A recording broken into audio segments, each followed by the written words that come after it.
Здравейте, бе, малки и големи братчетчета! Ние вече с братчета носим само куприни. Да, носим само картини, братчет. Това исках да кажа. Защото много обичаме, най-обичаме да носим картини. И то откъде? От Националната художествена галерия. Така. А какво е картина, братчет? Я кажи. Това е произведение на изкуството, братчет. Отлично. Да, ако не бяха картините, ние нямаше да знаем как е изглеждал света преди 100, 200, 300, 400, даже има... Да не ти говорим за файумските портрети. Колко много важни неща. Да. Ще ви разкажем сега за едни от най-известните картини и едни от най-добрите български художници. Дайте да донесем картините и ще говорим. Айде!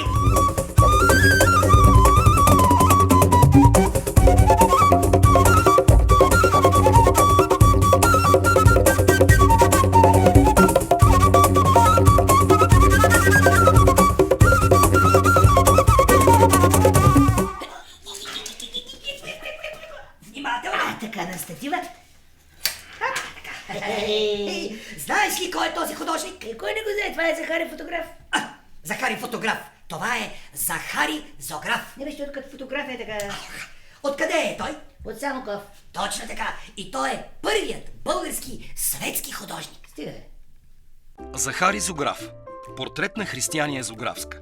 Захари Христович Зограф е роден на 8 октомври 1810 г. в Самоков.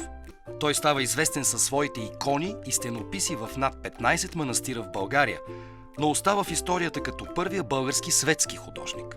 В стенописите му намираме множество автопортрети. В Националната художествена галерия в София е изложен автопортрета на Захари Зограф. Изобразявайки се с четка в ръка, той осъзнато показва собствената си значимост на творец.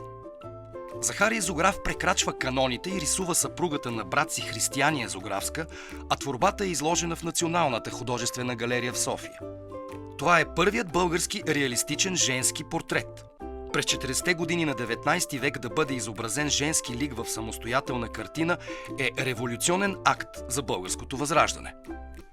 Християния е изобразена в целия си блясък, с всички модни за онова време аксесуари.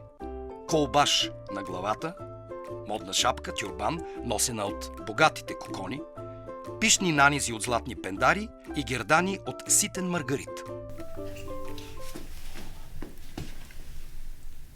Охо, работа сериозна.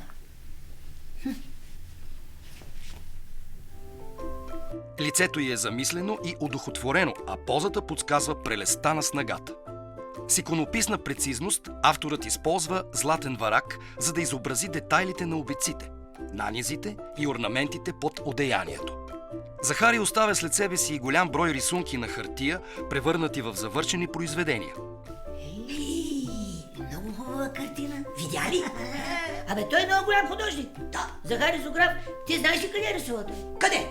Преображенския манастир, Троянския манастир, Бачковския манастир и първата му творба е в Асеновград, в църквата Света Богородица Рибна, в притвора. Ами тогава да отидем да ги видим на живо тези негови творби. Ма аз тръгвам веднага. Айде!